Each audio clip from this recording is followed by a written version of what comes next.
حدودكم واتخذوا على أبوابها المطاهر وجمروها في الجمع اور كما قال علیہ الصلوۃ والسلام۔ اس حدیث شریف میں مسجد کے آداب بیان کیے گئے ہیں کہ رسول کریم صلی اللہ علیہ وسلم نے ارشاد فرمایا اپنی مسجدوں کو بچاؤ، جنبوا مساجدکم، اپنی مسجدوں کو بچاؤ۔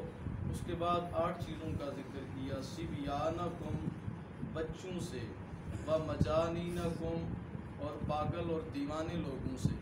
کیونکہ بچے کو طہارت کا، نجاست کا علم نہیں ہے،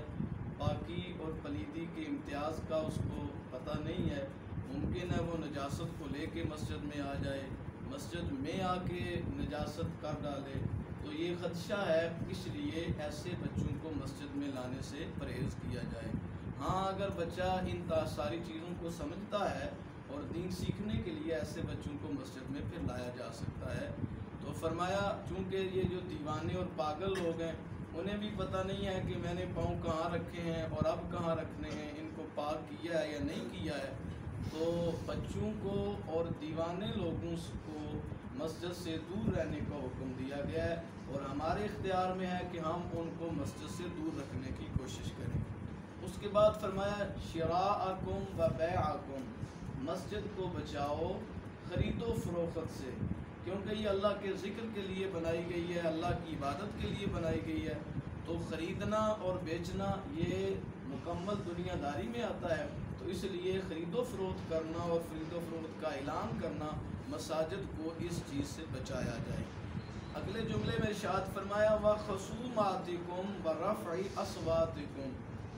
یہ جملہ میرے اور آپ کے لیے زیادہ قابل توجہ ہے کہ ہم کئی دفعہ مسجد میں بیٹھے ہوئے کوئی دینی بات بھی چھڑ جائے تو اس کی فہم و تفہیم کے لیے ایک دوسرے کو سمجھانے کے لیے کئی دفعہ ہماری آواز جو ہے وہ حدود کا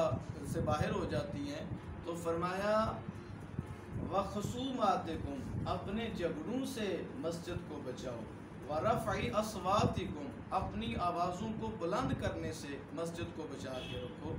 تو آواز کو بلند کرنا بھی اگر قرآن پڑھنے کے لیے ہے، اگر حدیث شریف پڑھنے کے لیے ہے، اگر دین کی تبلیغ کے لیے ہے، اگر رسول پاک صلی اللہ علیہ وسلم کی نعت کے لیے اور توصیف کے لیے آواز کا بلند ہونا، تو وہ مسجد میں ممنوع نہیں ہے۔ یہ جو دنیا داری کی باتیں ہیں اور آپس میں لڑائی جھگڑا ہے، اس سے منع کیا گیا ہے کہ فرمایا مسجد کو لڑائی جھگڑے سے بھی بچاؤ اور آوازیں بلند کرنے سے بھی بچاؤ۔ اس کے بعد فرمایا وَإِقَامَةِ حُدُودِكُمْ،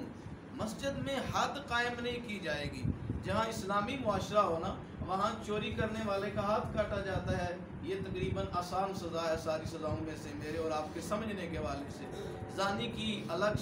سزا ہے، کسی پر جھوٹی تہمت لگانے کی الگ سزا ہے، تو یہ جو سزا قائم کرنی ہے نا، کسی کو تھپڑ مارنے ہیں یا کسی کو تلوار مارنی ہے، درا مارنا ہے، تو یہ مسجد میں حد قائم نہیں کی جائے گی۔ اس کا اعلان کیا جا سکتا ہے، فیصلہ سنایا جا سکتا ہے، لیکن حد مسجد میں قائم نہیں کی جائے گی، حد مسجد سے باہر لگائی جائے گی۔ وَصَلِّ سُيُوفِكُمْ، اور لڑائی کے لیے تلوار کو اٹھا لینا، اس کے لیے عربی میں صلح کا لفظ استعمال ہوتا ہے، تو فرمایا مسجد میں تلوار کو اٹھانا۔ آج کل جو تلوار کے متبادل لڑائی کے اور جنگ کرنے کے اور مارنے کے جو آلات ہیں وہ اس سے مراد ہوں گے، تو وہ آلات جو آلات جنگ ہیں اور قتل کے لیے استعمال ہوتے ہیں وہ مسجد میں سونتے نہ جائیں، ان کو میان سے باہر نہ نکالا جائے، اس سے رسول پاک صلی اللہ علیہ وسلم نے منع فرمایا۔ اور ان 8 چیزوں کو بیان کر کے کہ بچوں سے اور دیوانوں سے مسجد کو بچاؤ، خریدنے سے اور بیچنے سے مسجد کو بچاؤ، اپنی آوازوں کو بلند کرنا اور لڑائی جھگڑا سے مسجد کو بچاؤ، اور تلوار سونتنا اور حد قائم کرنا، یہ 8 چیزیں بیان کر کے فرمایا وَاتَّخِذُوا عَلَىٰ أَبْوَابِهَا الْمَطَاهِرَ، مسجد کے دروازوں پہ طہارت خانے بنا دیے جائیں، یعنی جب بندہ مسجد میں داخل ہو تو وہ پاک اور صاف ہو کے طہارت کر کے وضو کر کے مسجد میں داخل ہو، تو یہ مسجد کے باہر اس چیز کا انتظام کیا جائے۔ آج ہمارے گھروں میں بخوبی انتظام ہے تو اس کو ضرور استعمال کرنا چاہیے، اگر گھر قریب نہیں ہے یا اس میں انتظام نہیں ہے تو مسجد کے باہر جو انتظام کیا گیا ہے وہ طہارت کے لیے استعمال کیا جا سکتا ہے۔ اور آخر میں فرمایا وَجَمِّرُوا فِي الْجُمُعِ، جمعے کے دن مسجد کو دھونی دی جائے، یہ اس زمانے کی بات ہے جس کے لیے